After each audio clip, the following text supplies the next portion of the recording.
ومن أحسن قولا ممن دعا إلى الله. Zunaira al-Rumiyya, this is one of the other slaves that had become Muslim. Some of the ulama of Tariq said she was Roman, yani she was from the area of Rome. But most of the ulama of Tariq said she was from the area of Sham. This was Rome at the time. So this Sahabiya, she was somebody who became Muslim. And she was from the slaves of the tribe of Umar radiyan. Banu Makhzum was the tribe of Umar ibn Khattab. And they used to take her and they used to beat her and they used to strip her naked and things like this that were torturous, like horrible things. And she would not renounce her Islam. She was a woman, but she was open about her Islam. And they would whip her and they would take turns beating her and they would make accusations. They would say, oh, you're doing this for men and this, filthy accusations. But she would have nothing but tawheed on her tongue. Subhanallah, Abu Jahl, he beat her and tortured her so much that he would get tired and they would call Umayya ibn Khalaf and others to continue the beating. Abu Bakr radiyan also bought her freedom. When she became free as a Muslimah, as Ibn Sa'ad, Ibn Ishaq has in their books, Ibn Abi Shaybah has this with the sanad that is Sahih Mursalan, she went blind. Ibn Hajar has this in Al-Isaba as well. She went blind. And it is qadr of Allah. Sometimes things happen. So what did the mushrikeen say? They said, see, Lat and Uzza made you blind. Look, you became Muslimah. You were free. Now the idols have made you blind. And this is something, again, I always want to relate to us today. Sometimes a brother will grow his beard, maybe he loses his job. Maybe a sister wears the niqab, maybe she loses her husband. Maybe somebody goes through a hardship after they come towards Islam. And the people of kufr, the people of desires, they will always blame that on their Islam. Look, because you became Muslim, this happened. Look, what did Islam bring you? We don't accept Islam to get worldly gain.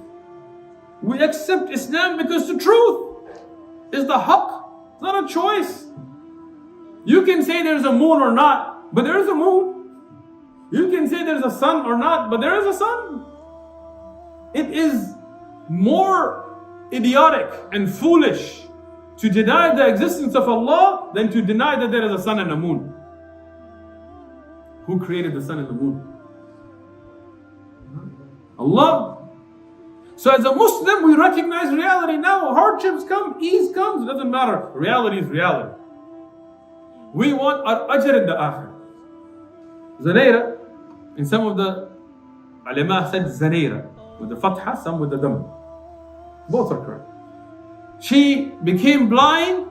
She didn't care, but she made dua to Allah. Said, oh Allah, don't let them have this statement against me.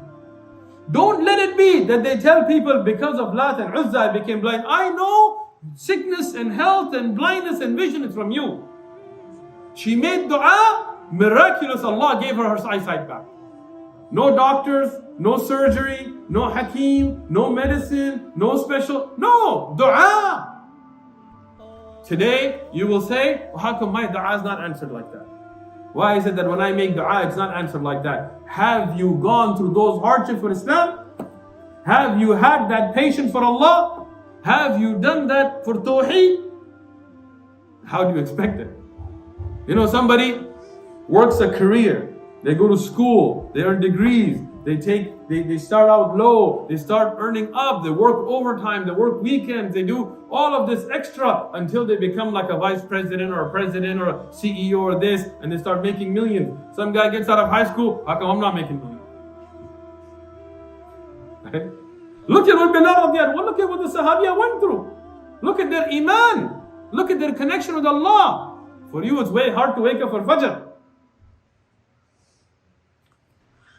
They killed Sumayya radiallahu anha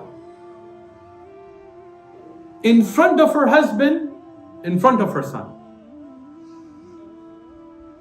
This deen of Islam is something so valuable that we don't appreciate it.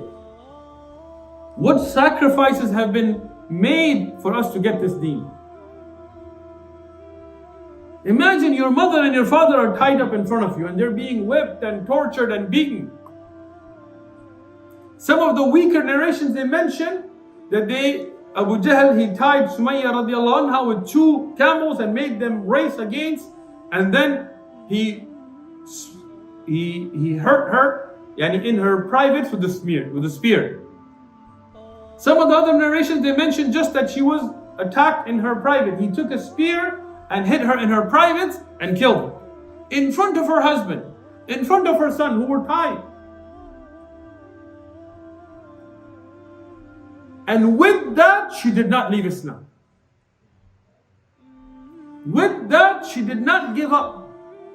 They told her, just worship an idol, that's it. We'll leave you. Well, she couldn't.